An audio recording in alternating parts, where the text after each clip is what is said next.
Hello everyone, welcome to Concept Decoder. आप सभी का आपके अपने प्यारे चैनल कॉन्सेप्ट डिकोडर पे स्वागत है। हम शुरू करने वाले हैं transportation engineering which is very important paper.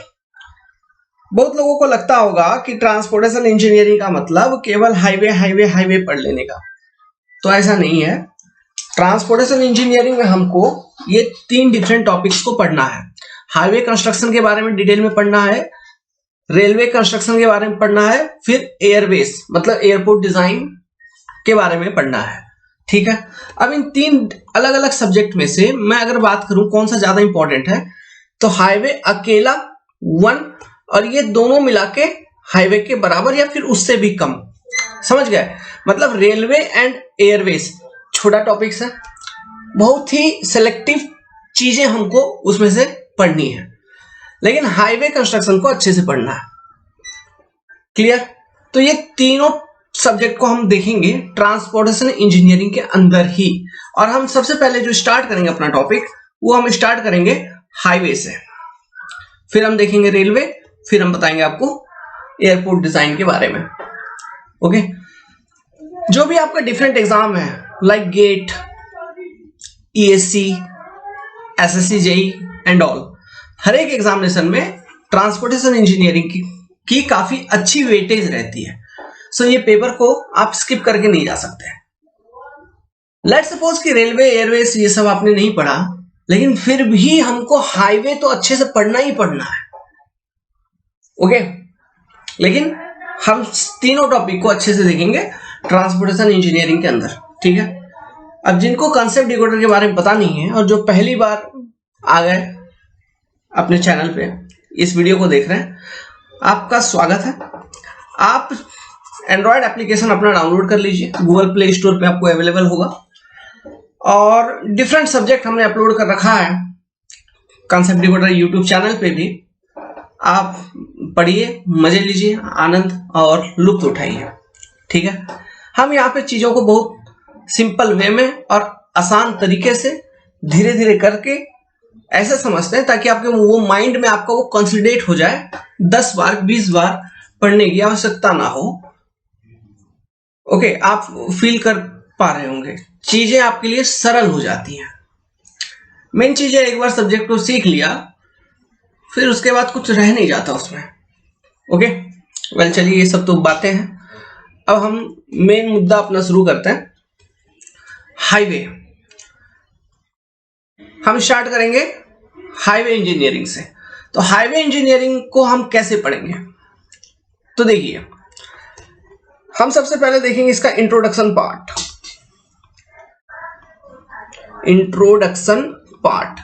Introduction में हम ये देखेंगे कि हाईवे होता क्या है, हाईवे बनाने की जरूरत क्यों पड़ी, है ना।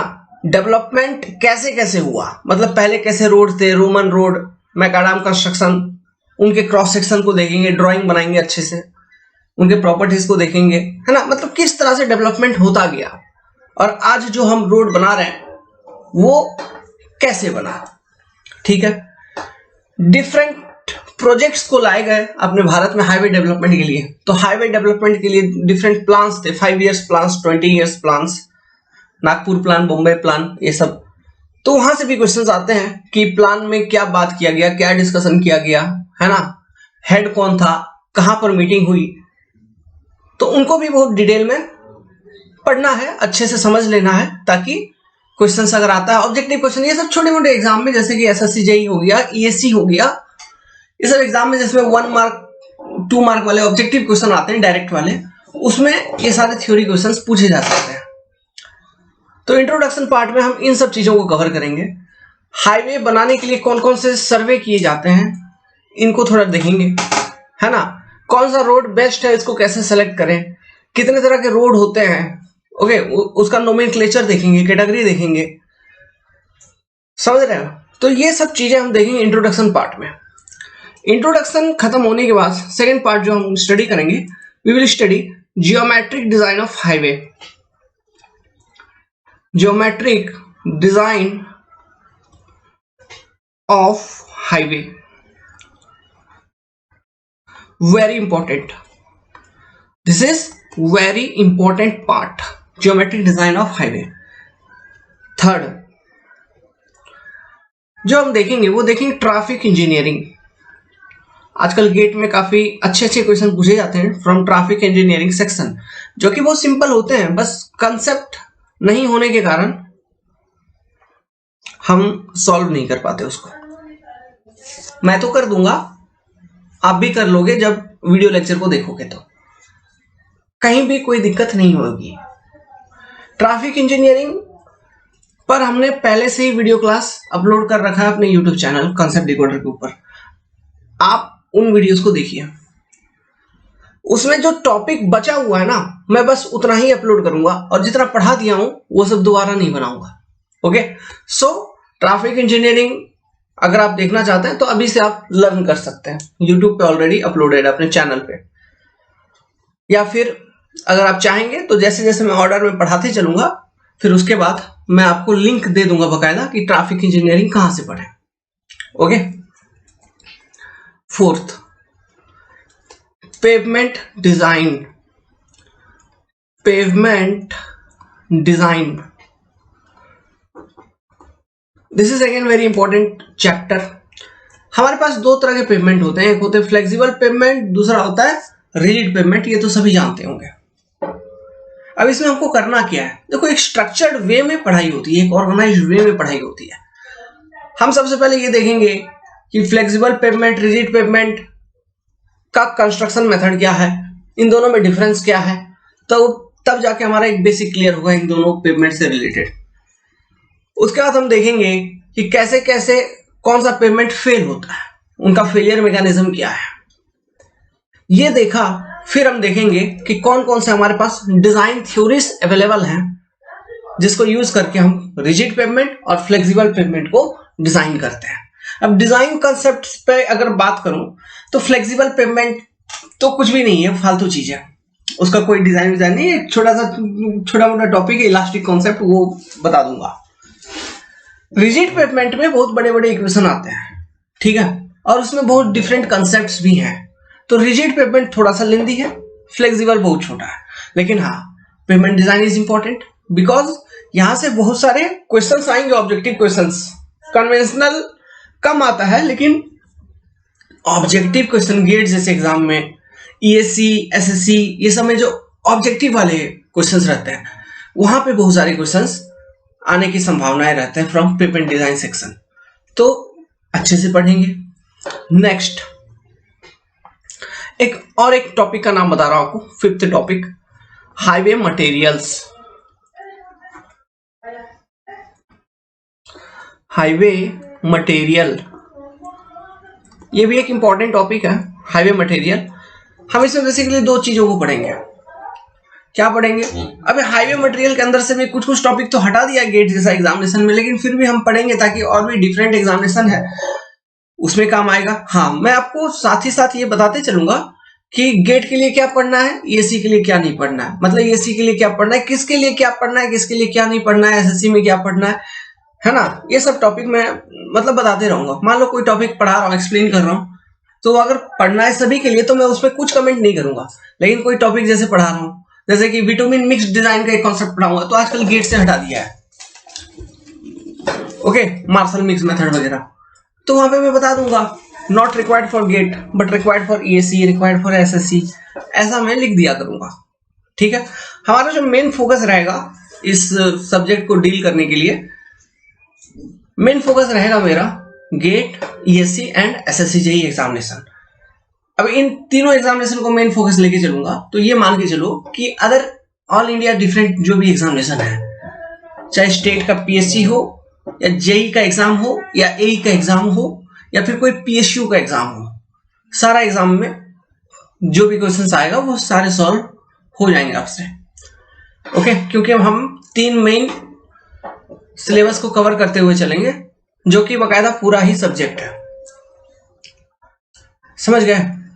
तो हाईवे मटेरियल में हम पढ़ेंगे एग्रीगेट के बारे में, बिटुमिन के बारे में, उनके टेस्टिंग के बारे में, ओके, फिर उन जो टेस्टिंग करने के बाद जो कुछ लिमिट तो निकलता है, उन लिमिट्स को याद रखेंगे, इन सब चीजों को हमको पढ़ना है। तो ये 5 टॉपिक के अंदर हम हाईवे इंजीनियरिंग को कवर करेंगे। तो let's start with highway engineering and start with introduction part. So subject को स्टार्ट करने से पहले मैं आप सभी से एक जेन्युइनली एक बात पूछना चाहता हूं, आपको हमारी वीडियो कैसे लगती है? अच्छी लगती है तो कमेंट जरूर करिएगा। कॉन्सेप्ट डिकोडर का एंड्रॉयड एप्लीकेशन डाउनलोड कर लीजिए। अभी अपने चैनल के ऊपर, अपने कोचिंग के ऊपर एक ऑफर चल रही है। आपको कोर्स जो एसएससी जेईई के लिए कोई बंदा प्रिपेयर कर रहा है, कोई ईएससी के लिए कर रहा है, कोई गेट के लिए कर रहा है, then you can enroll into our full course at ₹4,999। Enrolment के लिए आप ऐप डाउनलोड करिए कॉन्सेप्ट डिकोडर का, गूगल प्ले स्टोर पे जाके आपको कॉल चला जाएगा अपने ग्रुप की तरफ से। सारी चीजें एक्सप्लेन की जाएंगी, कैसे क्या करना है। आपका जो भी डाउट है आप वहां पे कांटेक्ट कर सकते हो, या फिर आपको अगर पर्सनली हमें कांटेक्ट भी करना है, खुल्लम खुल्ला नंबर आपके सामने है 7008-420-353। शायद यूट्यूब पे हम ही पहले थे जो टेक्निकल में ऑल ओवर इंडिया नंबर देना शुरू किया कि कहीं पर भी किसी बंदे को कोई भी डाउट हो तो कॉल करो। और बच्चे कॉल करते थे, आज भी करते हैं। वेल, आप सभी का प्यार है जो हम यहां हैं आज। So let's start the topic. आराम से पढ़ेंगे, बहुत प्यार से पढ़ेंगे, धीरे धीरे पढ़ेंगे, प्रॉपर नोट्स मिलेगा आपको, सब कुछ बनाते चलिएगा साथ ही साथ। ओके, सो हेडिंग बनाएंगे इंट्रोडक्शन। Chapter 1 introduction. यहां पे मैं आपको एक थ्योरी समझाऊंगा, तो उस थ्योरी को समझिएगा, उस कॉन्सेप्ट को समझिएगा कि हमें रोड बनाने की आवश्यकता क्यों पड़ी। तो देखिए, बहुत पहले के जमाने में जब रोड वगैरह नहीं हुआ करते थे तो उस वक्त लोग पैदल ही चलते थे, है ना। पैदल पगडंडियां हुआ करती थी। पगडंडियां तो आप देखे होंगे, एक ऐसा कोई ग्राउंड है, मान लो इस लोकेशन से इस लोकेशन पे जाना है किसी को, तो कोई एक पहली बार ऐसे ऐसे ऐसे ऐसे घूम के ऐसे ऐसे गया, ठीक है, कोई एक इंसान, फिर उसके पीछे फिर दूसरा इंसान, फिर तीसरा इंसान, फिर चौथा इंसान, चलते रहते थे।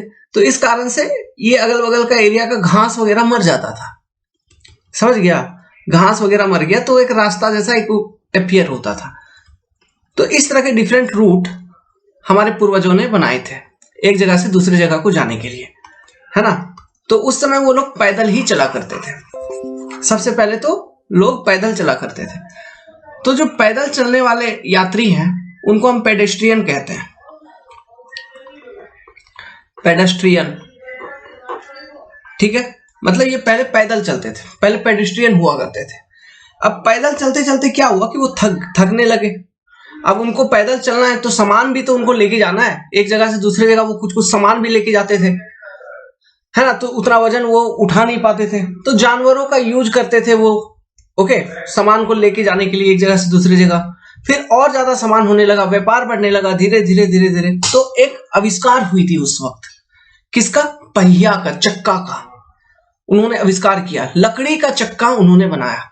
मैं उसका एक फोटो दिखाता हूं। कार्ट व्हील, उसको हम कहते हैं क्या? Cart wheel. तो पहले लोग पैदल चलते थे, फिर उन्होंने चक्का का आविष्कार किया। कार्ट व्हील मतलब बैलगाड़ी, देखे हो? बैलगाड़ी में कैसे लकड़ी का पहिया लगा रहता है, ठीक है। तो इस तरह का, ये तो बहुत आधुनिक पहिया है, इसमें बियरिंग वगैरह सब कुछ लगा रखा है हम लोगों ने। लेकिन उस वक्त वो लोग जो बनाए होंगे, तो सोच सकते हो जस्ट एक लकड़ी का एक गोल आकार का पहिया कुछ बनाया उन लोगों ने, अपने पूर्वजों ने। उसको हम कार्ट व्हील कहते हैं, लकड़ी का पहिया।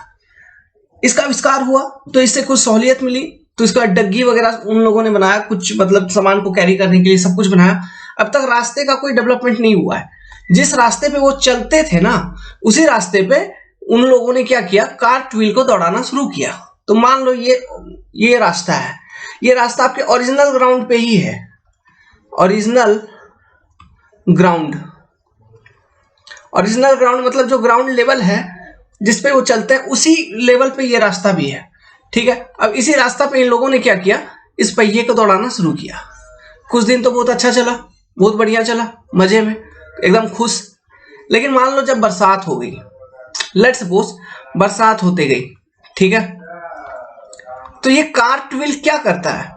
देखो, ये जो पहिया है, ये मान लो इसके ऊपर कुछ सामान रखा हुआ है, तो ये सामान का जो भी वेट है, जो भी लोड है, ये ग्राउंड पे जिस पॉइंट पे ये पहिया कांटेक्ट में है उस पॉइंट पे कंसंट्रेटेड लोड अप्लाई करेगा कि नहीं? एक कंसंट्रेटेड लोड ये अप्लाई करेगा। तो ये जब कंसंट्रेटेड लोड इस ग्राउंड पे अप्लाई करेगा, ये ग्राउंड तो ग्राउंड है, इसमें किसी भी तरह का डेवलपमेंट नहीं किया गया, मतलब कुछ भी नहीं किया गया, जो नेचुरल ग्राउंड है वैसा ही है, उसी पर आप पहिया यूज कर रहे हैं। तो बरसात का पानी जमा होने के कारण ग्राउंड वीक है अभी, उसमें क्योंकि पानी भरा हुआ है, अभी वो उतना लोड नहीं कैरी कर पाएगा, वो उसमें आप लोड लगाओगे वो ग्राउंड धंस जाएगा। तो ये कंसंट्रेटेड लोड के कारण मान लो इस तरह का सरफेस था, तो ये और कीचड़ हो जाती थी, धंसने लगती थी, ऐसा वैसा दिस दैट होने लगा। तो चलने से ज्यादा परेशानी इसको ढोने में, अब इसका वजन अतिरिक्त हो गया इसको अब इसमें दम लगाओ, बल लगाओ, ये सहूलियत के लिए बनाई गई थी, लेकिन अब इसमें दम लगाओ, बल लगाओ। तो हमारे पूर्वज उतना भी बेवकूफ नहीं थे, उन लोगों ने सोचा कि एक्चुअली ये कीचड़ में धंस जा रहा है ना, पानी के कारण दब जा रहा है, तो इसलिए मैं ऐसा करूं कि ये जो ग्राउंड है इसके ऊपर कोई एक ठोस परत मैं अगर रखूं और इसके ऊपर से मैं चलूं तो शायद ये कीचड़ बनेगा ही नहीं। अगर कीचड़ बनेगा ही नहीं तो मेरा पहिया इसके अंदर धंसेगा ही नहीं। अभी इतना ही सोचा उन लोगों ने, लोड वोड ये वो कुछ भी नहीं सोचा, बस इतना सोचा, इतना दिमाग उन लोगों ने लगा लिया।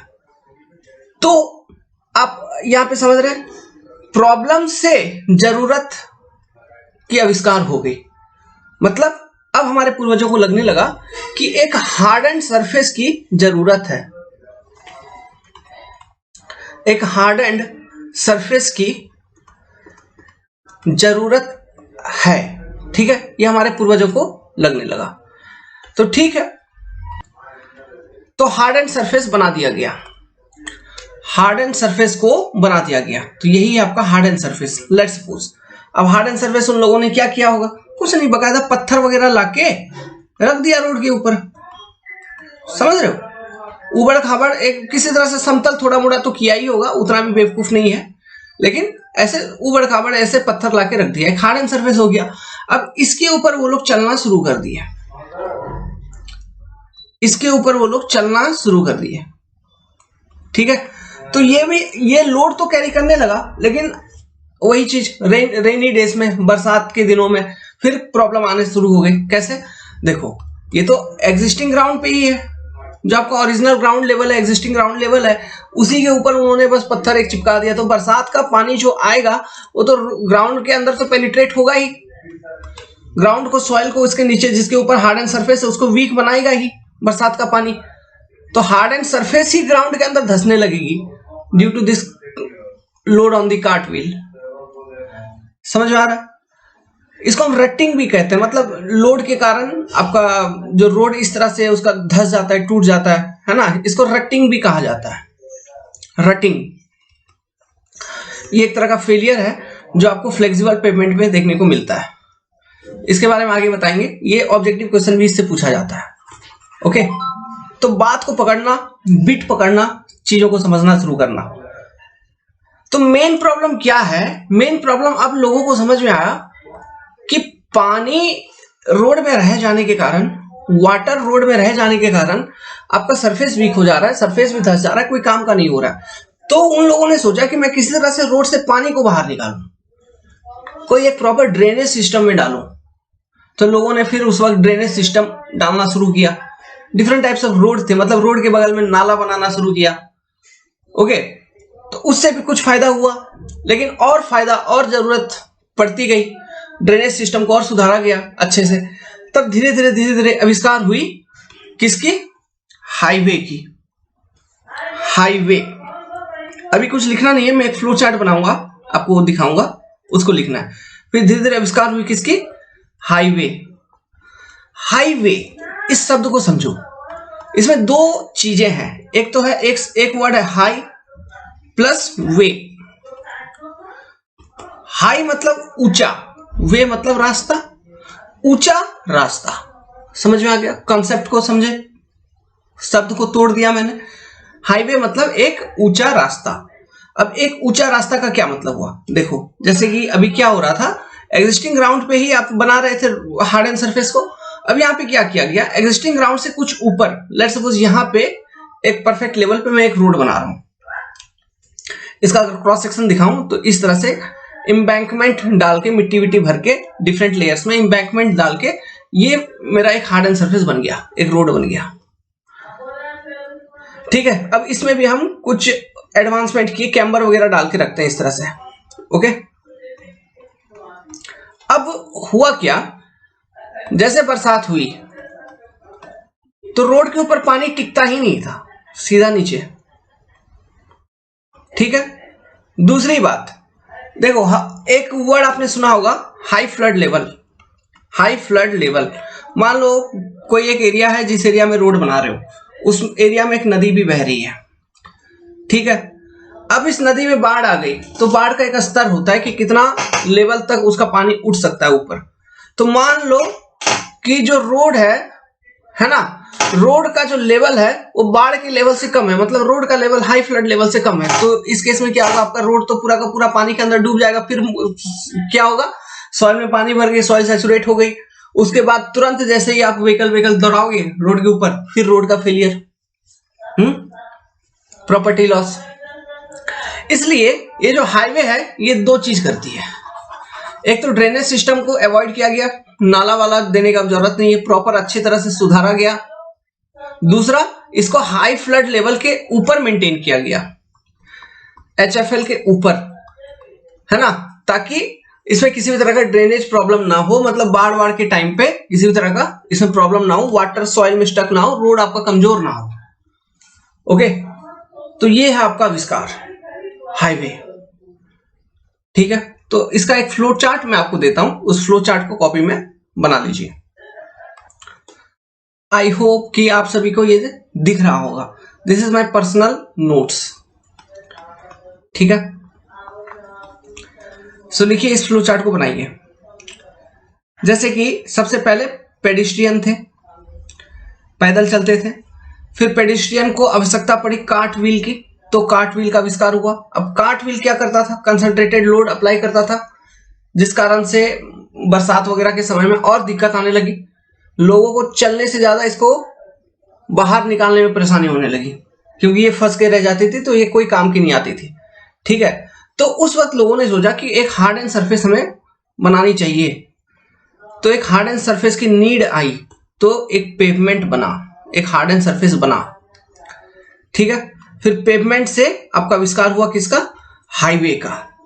हाईवे मतलब एक ऊंचा रास्ता। ऊंचा रास्ता मतलब हाई लेवल, इसमें लिखिए पॉइंट्स। हाईवे का मतलब क्या है, high level with respect to existing ground level. Existing ground level को हम लिखते हैं EGL, इसका मतलब हुआ existing ground level. Second, highway जैसे कि मैंने बोला उसमें कैम्बर वगैरह हम डालते हैं। ठीक है, इस तरह से उसका क्रॉस सेक्शन रहता है, ये होता है कैम्बर। इसके कारण क्या हुआ, ड्रेनेज सिस्टम को अवॉइड करने का कोशिश किया गया हाईवे में। तीसरा चीज क्या किया गया, हाईवे मतलब ऊंचा रास्ता, मतलब ग्राउंड से कुछ ऊपर। ये क्यों किया गया, to maintain the road above high flood level, HFL, to maintain the road above high flood level, HFL। Okay, so अभी आपको लगभग ये पैटर्न समझ में आ रहा होगा कि हम किस तरह से आपको हाईवे बताएंगे।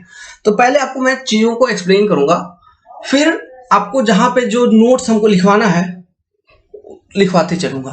तो ये आपका पहला पन्ना हुआ। आप सबसे पहला टॉपिक, सबसे पहला नोट्स अगर बनाएंगे तो इसका लिखे होंगे। ठीक है, बाकी आपकी मर्जी, आप जिस भी तरह से उसको लिखना चाहें। चीजों को समझते रहिए, धीरे धीरे आराम से प्यार से बताऊंगा, सब कुछ बताऊंगा। कोई भी एग्जाम का कोई भी क्वेश्चन आपसे छूटेगा नहीं। क्लियर है? सो उसको लिख लिया आप लोगों ने, आई होप। पॉज करके वीडियो को लिख लीजिए।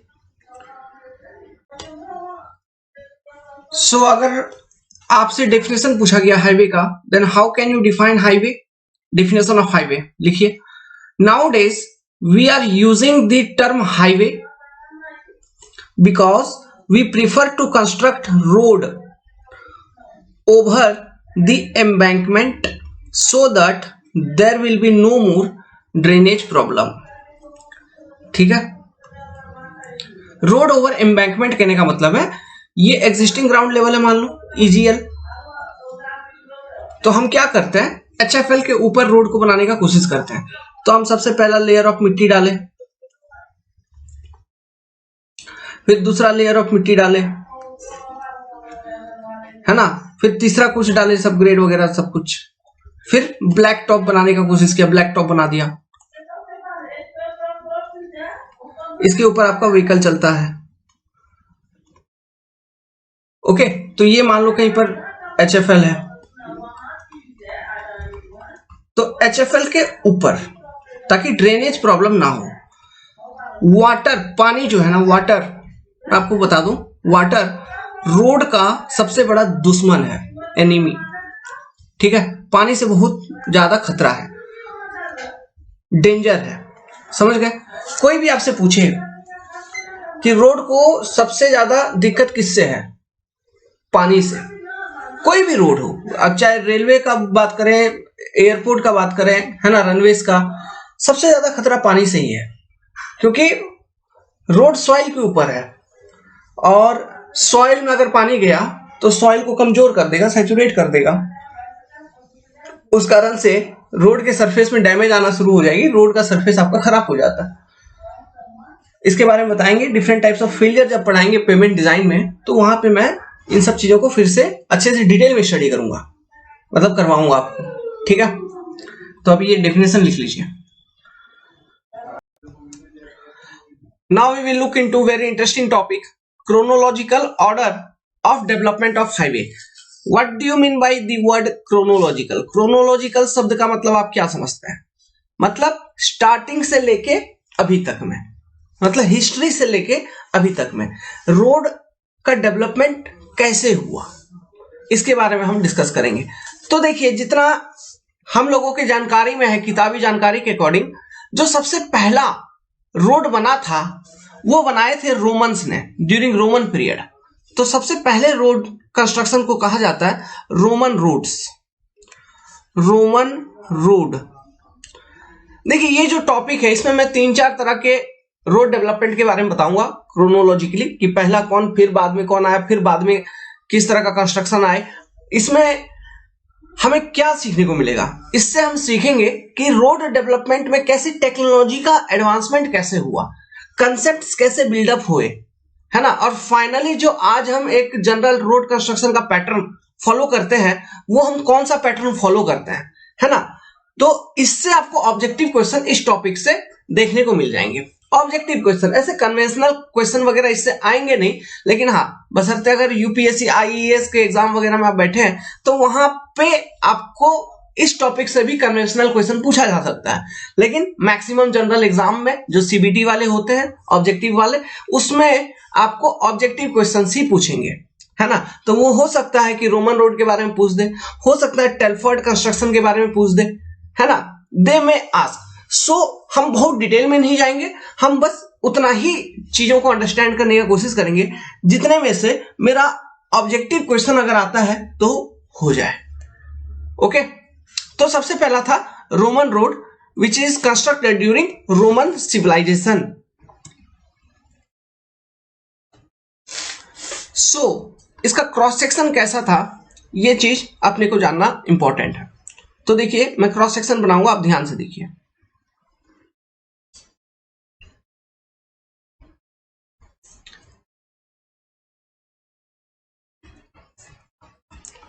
ये मान लीजिए आपका सबग्रेड है। सबग्रेड का मतलब आप क्या समझोगे, जो आपका नेचुरल ग्राउंड है ना, यही नेचुरल ग्राउंड, ठीक है। इसको थोड़ा सा क्लीनिंग वगैरह कर लिए, ड्रेसिंग वगैरह कर लिए, अब इसके ऊपर हम रोड का लेयर, जो भी मटेरियल हमको डालना है वो हम डालना शुरू करेंगे, और इसके ऊपर मान लो ब्लैक टॉप डाल दिए, बिटुमिन रोड, फिर यहाँ पे गाड़ी चलेगी। तो ये चीज, इसके नीचे वाला जो ओरिजिनल ग्राउंड है, उसी को हम जनरली सबग्रेड कहते हैं। क्लियर है, ये चीज आपको समझ में आई इस वर्ड का मतलब। तो देखिए, ये आपका सबग्रेड है, सबग्रेड के ऊपर इन्होंने लेयर डालना शुरू किया। सबसे पहला इन्होंने डाला एक कर्व स्टोन, ठीक है, एक पत्थर बगल में रखा जिसको हम कहते हैं कर्व। Okay, curve stone.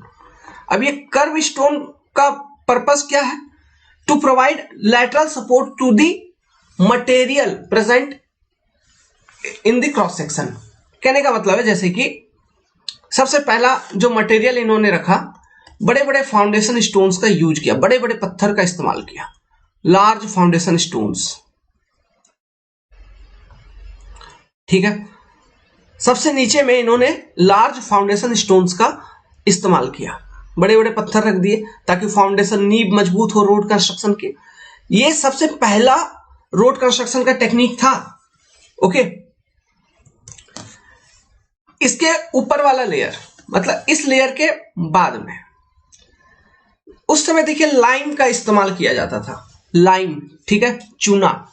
तो उन्होंने क्या किया, छोटे छोटे स्टोन, ज्यादा बड़ा नहीं, मतलब ये जो नीचे जो फाउंडेशन स्टोन डाले गए थे इससे थोड़े से छोटे पत्थर को लिया गया। ओके, उसको लाइम के साथ मिक्स करके एक लेयर बना के प्लेस कर दिया। ठीक है, छोटे छोटे स्टोन को लाइम के साथ मिक्स करके इसमें एक लेयर बना दिया गया। ये आपका सेकेंड लेयर हो गया। इसके ऊपर इन्होंने क्या किया, लाइम कंक्रीट का इस्तेमाल किया।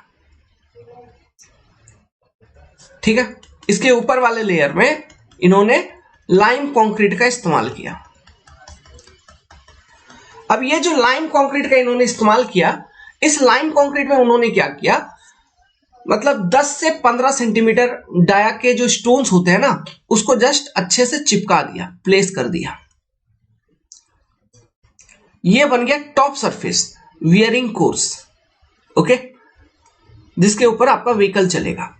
अब ये टॉप सरफेस जो था, ये किस चीज की कंपोज थी, देखो ये कंपोज थी, मतलब 10 से 15 सेंटीमीटर वाले जो पत्थर हैं उसको ये जो लाइम कंक्रीट वाला लेयर है उसमें जस्ट उसके ऊपर अच्छे से सजा दिया गया, प्लेस कर दिया गया। ठीक है, चलिए इन लेयर्स के बारे में लिख देता हूं, कौन से लेयर क्या थे। Large foundation stones, large foundation stone,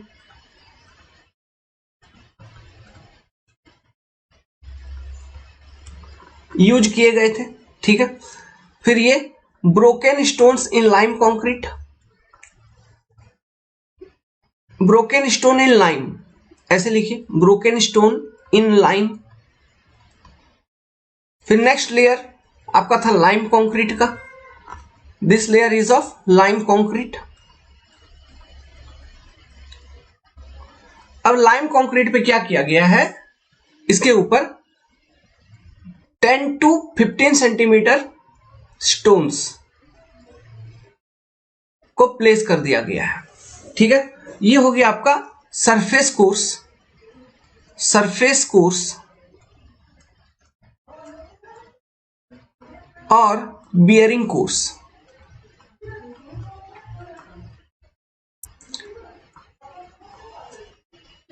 जिसके ऊपर आपका व्हीकल चलेगा, चलना था। ठीक है, तो ये थी आपका रोमन रोड का क्रॉस सेक्शन, मतलब इस पैटर्न में उन्होंने रोड डेवलपमेंट किया, पहला रोड बनाया।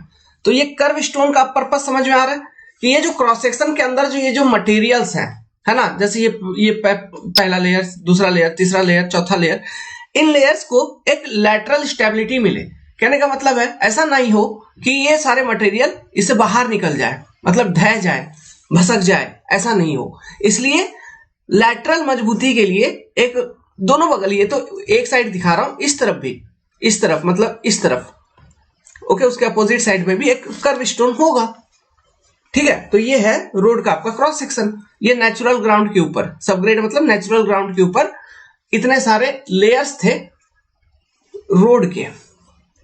ठीक है, इस तरह से रोड को बनाया गया था।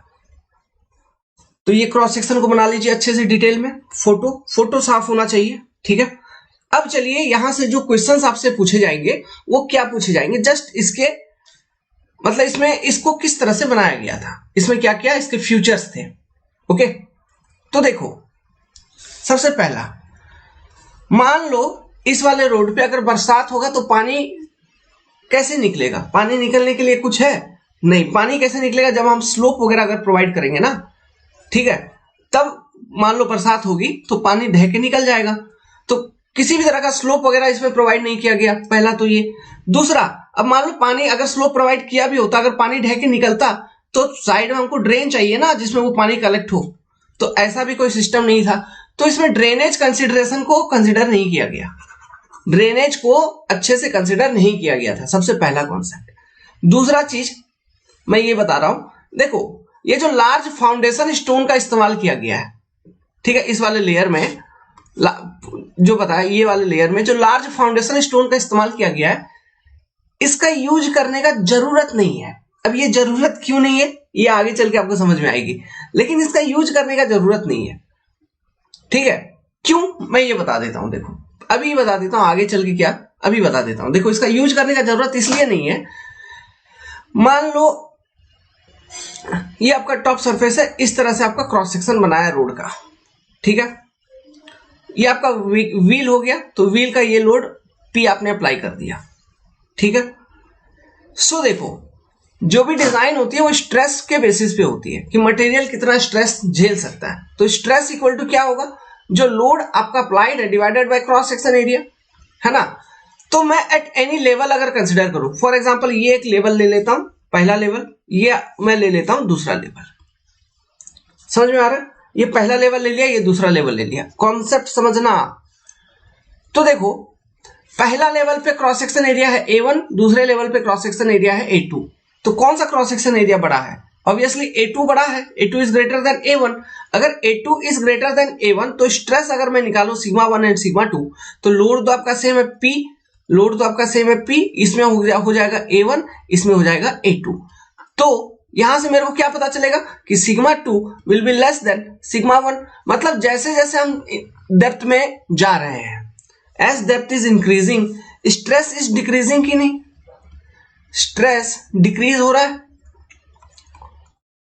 बहुत बेसिक सी कॉन्सेप्ट है ना, स्ट्रेस डिक्रीज हो रहा है। अगर आपका स्ट्रेस डिक्रीज हो रहा है ना, तो मेरे को ये बताओ कि बहुत नीचे जब चले जाओगे, जब सबसे मान लो लास्ट वाला लेयर, तो यहां पे कोई लेयर है, ठीक है, इस लेयर में जो भी मटेरियल है ना, जिसको यूज करके आप रोड बनाए, इस पे तो बहुत कम स्ट्रेस आएगी, वेरी लो स्ट्रेस इस पर आएगी। सबसे ज्यादा स्ट्रेस कौन सा, टॉप वाले लेयर में जो मटेरियल है उस पर आएगी, है ना।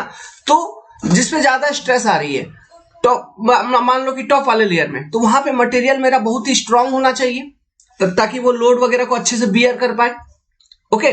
और जहां पे स्ट्रेस कम आ रही है, जैसे कि लास्ट वाले लेयर में, तो वहां पे मेरा मटेरियल स्ट्रांग नहीं भी हो तो भी चलेगा,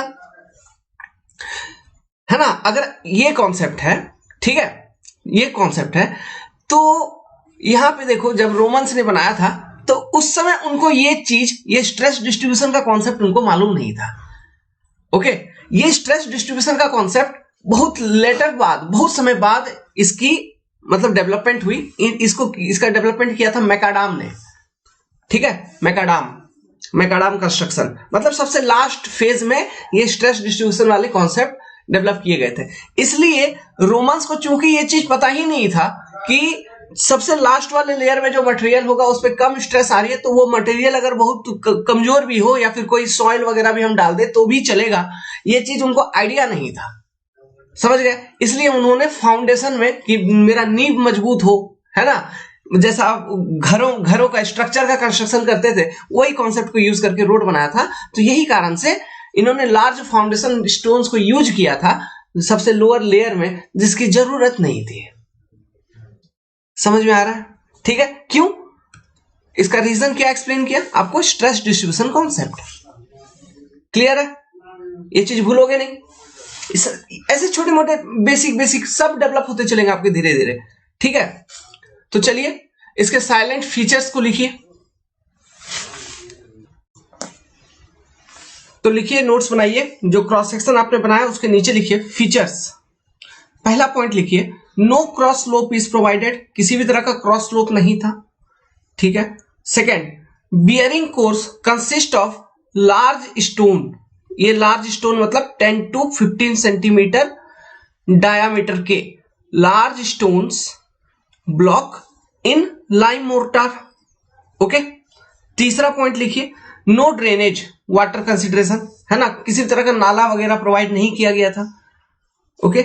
चौथा, large foundation stones are used at the bottom which should not be present, अब इसका रीजन आपके पास किसी तरह का सस्पेंस अब नहीं रहा, क्योंकि मैंने बता दिया यहां पे लोड डिस्ट्रीब्यूशन के कॉन्सेप्ट को यूज किया गया है। Load distribution concept. ओके। लेकिन जब रोमन्स ने पहला रोड बनाया था तो उस समय उनको इस कंसेप्ट की मतलब मालूमात नहीं थे, मतलब ये कंसेप्ट उनको मालूम नहीं था उस समय। जैसे जैसे डेवलपमेंट हुई, है ना, फॉर एग्जांपल 19वीं सदी, 18वीं सदी के एंडिंग से लेकर 19वीं सदी तक में, तब हमें लोड डिस्ट्रीब्यूशन कॉन्सेप्ट के बारे में मालूम चला, मतलब इससे हम अवगत हुए, तब जाके हमने फाउंडेशन स्टोन्स यूज करना बंद कर दिया। अभी आपको पता चलेगा, आगे आने वाले क्रॉस सेक्शंस को जो मैं दिखाऊंगा उसमें आपको क्लियर कट मालूम चलेगा। ठीक है, सो लिख लिया आपने। तो रोमन रोड के बाद जो दूसरे वैज्ञानिक आए वो थे टेरसा-क्वेट। ठीक है, टेरसा-क्वेट, इन्होंने अपना एक क्रॉस सेक्शन को दिया रोड का। तो वो क्रॉस सेक्शन कुछ इस तरह से है, आप बना लीजिए। देखिए ये क्रॉस सेक्शन को बनाइए, कर्व स्टोन दिया गया, यहां पे कर्व स्टोन प्रेजेंट थी। अगेन सबसे लोअर लेयर में लार्ज फाउंडेशन स्टोन्स थे। टेरसा-क्वेट को भी अभी तक मालूम नहीं हुआ कि ये फाउंडेशन स्टोन हम क्यों दे रहे हैं, जस्ट रोमन ने दिया था तो इन्होंने भी दे दिया था। मतलब अभी तक टेरसा-क्वेट को भी लोड डिस्ट्रीब्यूशन के कॉन्सेप्ट का पता इन्होंने नहीं लगा पाया था। ठीक है, फिर जैसा रोमन ने किया था ब्रोकन स्टोन इन लाइम, इन्होंने भी सेकेंड लेयर में वही चीज किया, broken stone in lime.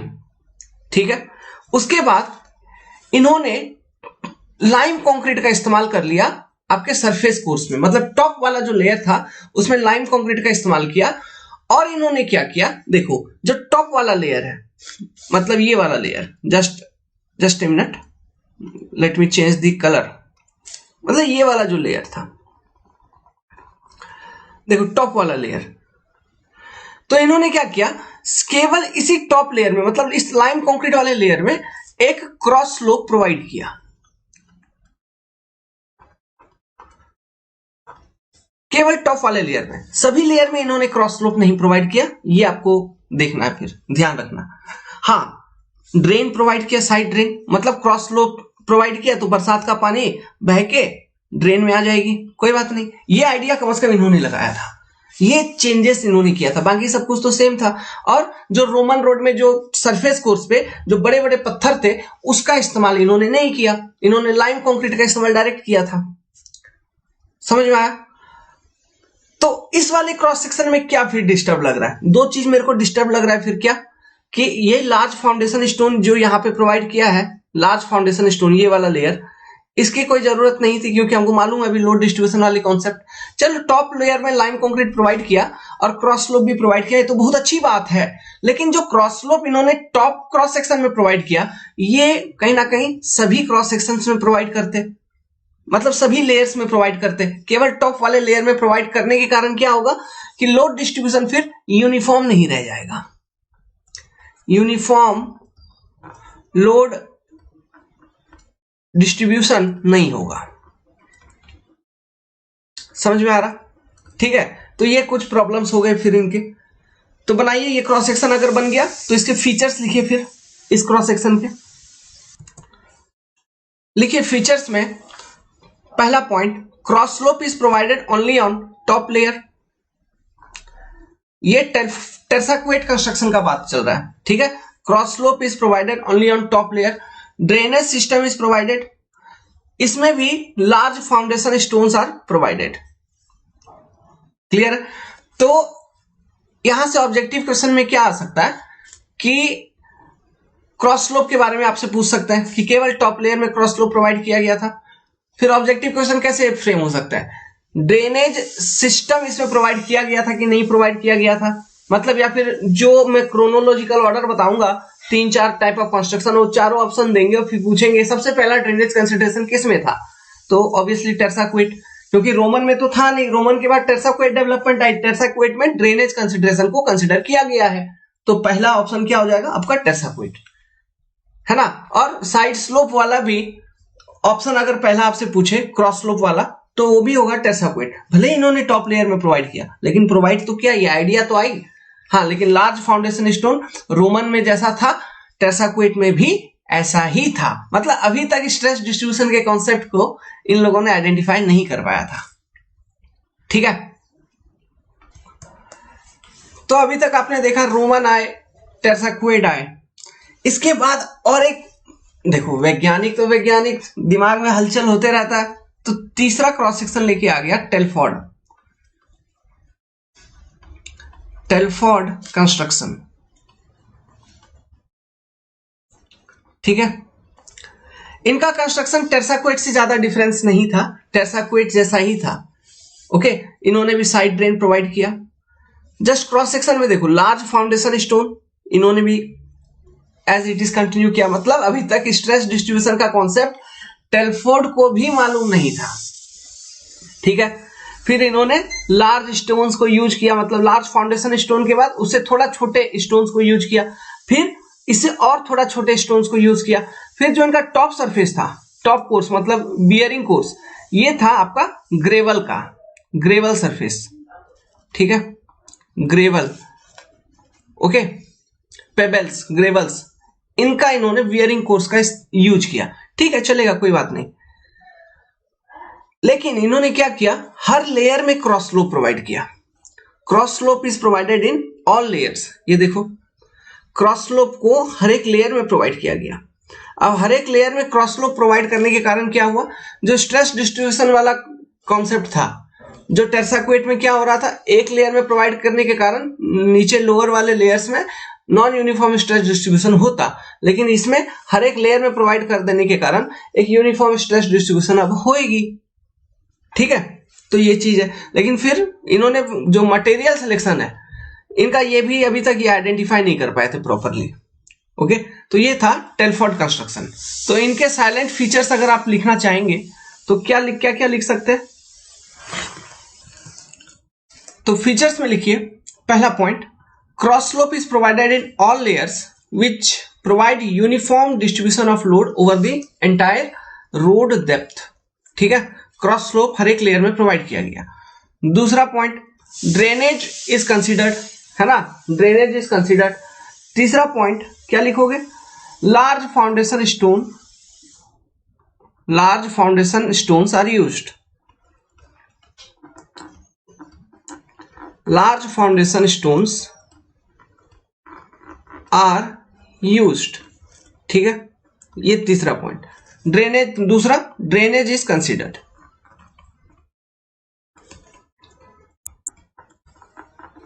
Okay. ये तीन आपके साइलेंट फीचर हो गए टेलफोर्ड कंस्ट्रक्शन के।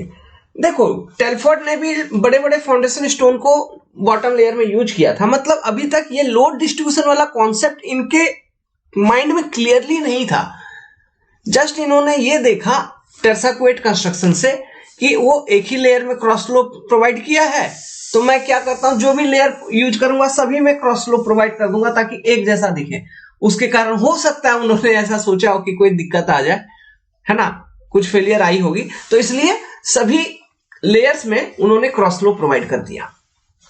उन्होंने ये चीज किया, लेकिन उनको अभी तक क्लियर कट आइडिया नहीं था, है ना, मटेरियल के बारे में कि किस तरह के मटेरियल को हम यूज करें।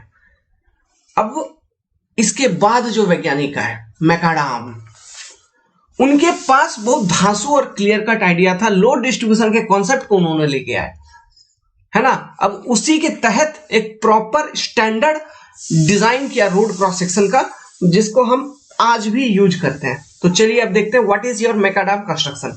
तो अभी तक जो भी हम लोगों ने डिस्कस किया, आप नाम याद रखिएगा, रोमन, टेरसाक्वेट, टेलफोर्ड। पहला था रोमन, दूसरा आया टेरसाक्वेट कंस्ट्रक्शन, तीसरा आया टेलफोर्ड कंस्ट्रक्शन। हर एक कंस्ट्रक्शन में कुछ कुछ धीरे धीरे एडवांसमेंट होते रहे, है ना। तो इन एडवांसमेंट को नोट डाउन करके रखिएगा, क्योंकि आपको एग्जामिनेशन में क्वेश्चन पूछेंगे इन्हीं सब पॉइंट से, ऑब्जेक्टिव क्वेश्चंस आएंगे, इससे ज्यादा कुछ नहीं आएंगे। क्लियर है? इसलिए मैं उतना ही आपको बता रहा हूं जो ऑब्जेक्टिव लेवल का आपका काम हो जाए। बस लिख लीजिए, रिवाइज करते रहिएगा, पढ़ते रहिएगा, इसी में से ऑब्जेक्टिव क्वेश्चन आपके लग जाएंगे। अब चलिए देखते हैं last and more advance type of construction, macadam, which is used in nowadays also. मतलब आज तक हम वही कंस्ट्रक्शन कॉन्सेप्ट को फॉलो करते हैं। ओके, मैकाडम कंस्ट्रक्शन हेडिंग बनाइए। फोर्थ लिखिए मैकाडम कंस्ट्रक्शन। इनका कंप्लीट नेम था जॉन मैकाडम। जॉन मैकाडम वो पहले इंसान थे जिन्होंने स्ट्रेस डिस्ट्रीब्यूशन के कॉन्सेप्ट को आइडेंटिफाई किया था। तो लिखिए John macadam was the first person who suggested that large foundation stone, जो अब तक यूज किया जा रहा था तीनों कंस्ट्रक्शन में, Roman, terracotta and Telford, are not at all required to be placed at the bottom layer. मतलब बॉटम लेयर में लार्ज फाउंडेशन स्टोन को प्लेस करने की आवश्यकता नहीं है। क्यों? क्योंकि इनको मालूम हो गई थी load distribution concept, stress concept, है ना। तो इन्होंने सजेस्ट किया कि जैसे जैसे क्रॉस सेक्शन पे स्ट्रेस डेवलप होगा, है ना, तो ये मान लो व्हील का लोड है, ओके, तो इस तरह से कुछ लोड डिस्ट्रीब्यूशन होता है इन पर्टिकुलर रेशियो 2:1 समथिंग। ओके, तो जो टॉप लेयर्स हैं वहां के जो मटेरियल है they are highly stressed. Okay, लेकिन जैसे जैसे जैसे आपका लोड डिस्ट्रीब्यूशन इंक्रीज होता है, stress in lower layers of material usually decreases. तो स्ट्रेस अगर डिक्रीज हो रहा है तो along the depth of the cross section हमारा मटेरियल का जो स्टिफनेस है इसको हम रिड्यूस कर सकते हैं। तो यही आपका बेसिक कॉन्सेप्ट है कि स्टिफनेस ऑफ मटेरियल, क्वेश्चन पूछेगा स्टिफनेस ऑफ मटेरियल, ठीक है, should be reduced along the depth of the cross section is first suggested by John McAdam। ऐसा सब ऑब्जेक्टिव क्वेश्चंस आपसे पूछे जा सकते हैं, समझ में आ रहा है? क्योंकि based on stress concept, stress अगर ज्यादा है तो हमको ज्यादा स्ट्रॉन्ग मटेरियल चाहिए, स्ट्रेस कम है तो हमको कम स्ट्रॉन्ग मटेरियल चाहिए। ओके, तो लिखिए next point, he suggested the type of material as per the stress distribution in different layers। Okay, different layers के लिए डिफरेंट टाइप ऑफ मटेरियल इन्होंने प्रोवाइड किया based on stress. Okay, based on it's stress या फिर आप strength कह लो, जितना load ले रहा है उसी के अकॉर्डिंग हम मटेरियल प्रोवाइड कर देंगे। क्लियर है? तो इससे एक आपको इकोनॉमी अचीव हुई। फेलियर वगैरह, रोड का जो फेलियर होगा उसमें आपको सेफ्टी ज्यादा आपको मिलना शुरू हो गया।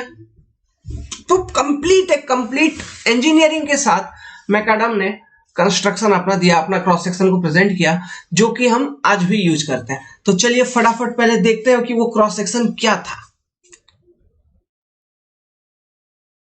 तो ध्यान से सुनिएगा, ये मैकाडम कंस्ट्रक्शन का क्रॉस सेक्शन के बारे में जो मैं डिस्कस करूंगा यहाँ पे, इस चीज को ध्यान से सुनिएगा। यहाँ से बहुत सारे फोटोज दिखाऊंगा आपको, बहुत सारी चीजें आपका क्लियर कट होंगे। तो देखिए ये थी सबसे पहला आपका क्रॉस सेक्शन, ठीक है, ये है आपका क्रॉस सेक्शन। तो क्रॉस सेक्शन में देखिए साइड ड्रेन प्रोवाइड किया गया है ना, कर्व वगैरह भी प्रोवाइड किया गया था, ठीक है, यहाँ पे आप कर्व भी दिखा सकते हैं, कर्व वगैरह भी प्रोवाइड किया गया है, साइड ड्रेन। फिर चूंकि यहां पर आपका लोड डिस्ट्रीब्यूशन का कॉन्सेप्ट आपको मालूम हो गया था मैकाडम को, तो इसलिए जैसे जैसे डेप्थ डिक्रीज होगा, मतलब डेप्थ इंक्रीज होगा, ठीक है, मतलब फ्रॉम सरफेस कोर्स मैं बात कर रहा हूं, तो stiffness of material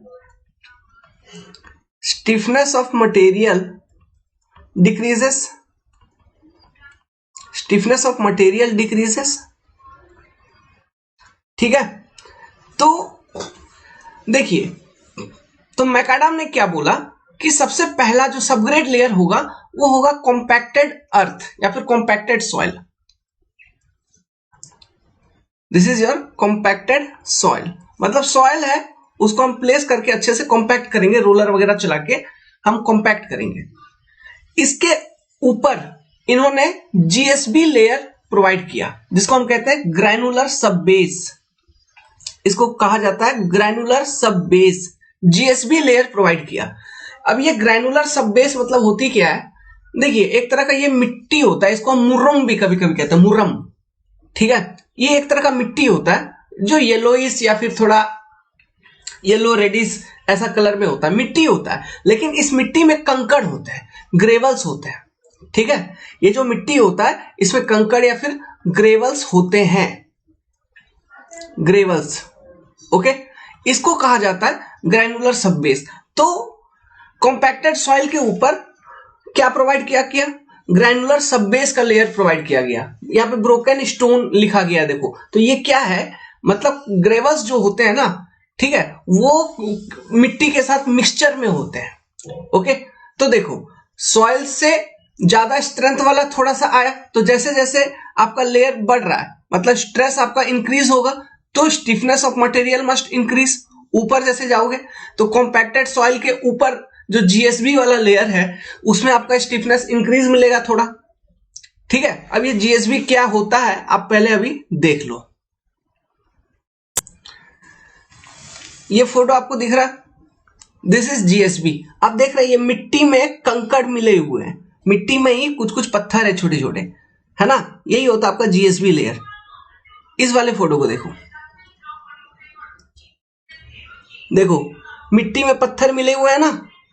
okay, this is your GSB. इसको मुर्रम भी कहते हैं। ये बहुत अच्छा मटेरियल होता है, बहुत अच्छा मटेरियल होता है, बहुत इंपॉर्टेंट मटेरियल है ये रोडवेज के लिए, रेलवे कंस्ट्रक्शन के लिए, हर चीज के लिए। देखो मिट्टी में कंकड़ मिले हुए होते हैं। ठीक है, ये होता है आपका जीएसबी। क्लियर है, समझ गए आप जीएसबी का मतलब। अब देखो जीएसबी लेयर प्रोवाइड करने के बाद इसके ऊपर प्रोवाइड किया गया वेट मिक्स मैकाडम का लेयर, WMM लेयर। ठीक है, जीएसबी के ऊपर वेट मिक्स मैकाडम का लेयर, इसको हम बेस कोर्स भी कहते हैं। ये बेस कोर्स वगैरह क्या होता है मैं अभी थोड़ा देर बाद एक्सप्लेन करूंगा आपको। Cross section of rigid and flexible pavement, तो वहां पे कंप्लीटली और डिटेल में एक्सप्लेन करूंगा। तो मैकाडम ने इन बेस कोर्स, ठीक है, बेस कोर्स के अंदर इन्होंने यूज किया वेट मिक्स मैकाडम, WMM का मतलब क्या होता है, wait mix macadam. Wait mix macadam का मतलब क्या हुआ, ये होती क्या है, ये ग्रे कलर की होती है, ग्रे कलर।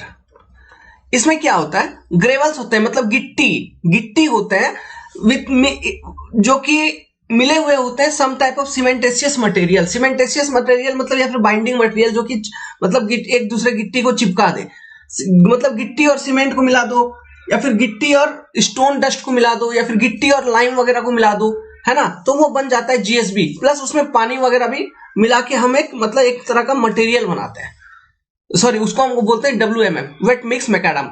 चलिए वेट मिक्स मैकाडम का भी मैं आपको फोटो दिखाता हूं।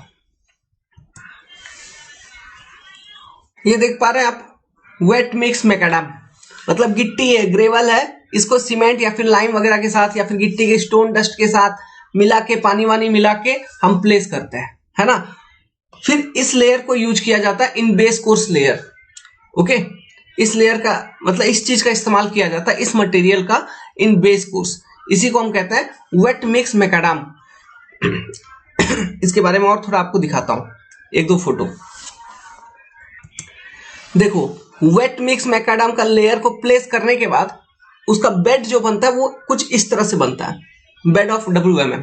मतलब उसको प्लेस करते हैं, फिर अच्छे से हम उस पर रोलिंग करते हैं, मतलब कॉम्पैक्शन करते हैं, पानी वानी मिला के क्यूरिंग वगैरह करके बढ़िया से। देखिए आप, okay, surface of WMM after rolling एकदम चिकना, एकदम सपाट, मस्त होना चाहिए। अब इस वाले लेयर के ऊपर हम प्रोवाइड करते हैं सरफेस कोर्स। सरफेस कोर्स जो होता है, क्रॉस सेक्शन के ऊपर अब चलते हैं। देखिए बेस कोर्स के ऊपर हम प्रोवाइड करते हैं सरफेस कोर्स। ये जो कोर्स है आपका, उसके ऊपर सरफेस कोर्स। सरफेस कोर्स जो यूज किया था, मैकाडम ने सजेस्ट किया था, वो सजेस्ट किया था लाइम कंक्रीट। ठीक है, मैकाडम ने क्या सजेस्ट किया था, लाइम कंक्रीट। मैकाडम कंस्ट्रक्शन में यूज हुआ था lime concrete.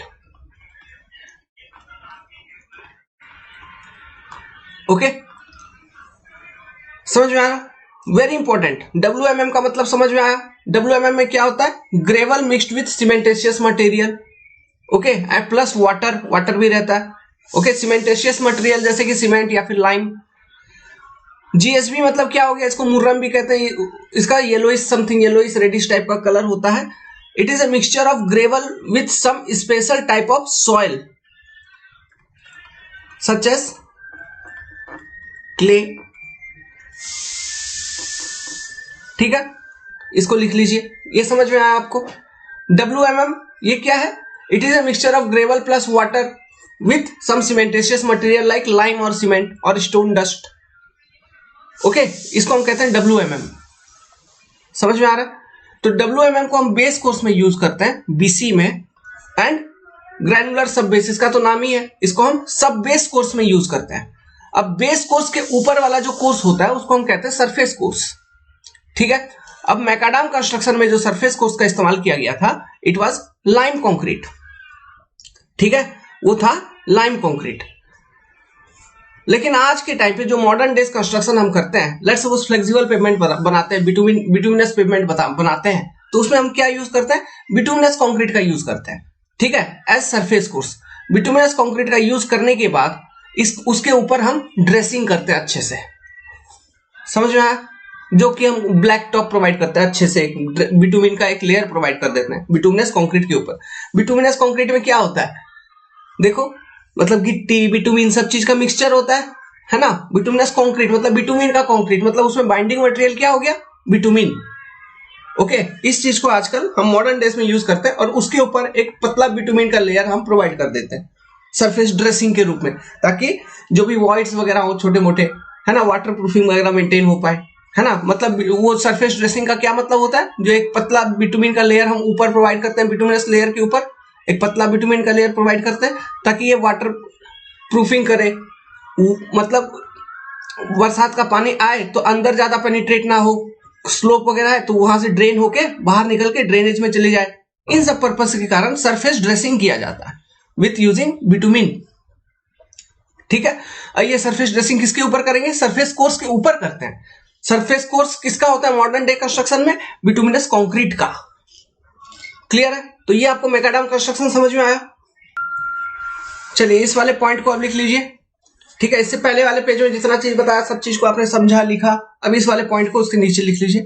In modern construction we use macadam construction in which top surface is hardened surface. जैसे कि अगर हम रिजिड पेवमेंट बनाते हैं, रिजिड पेवमेंट, ठीक है, उसमें तो हम RCC यूज करते हैं, रिइंफोर्समेंट कंक्रीट।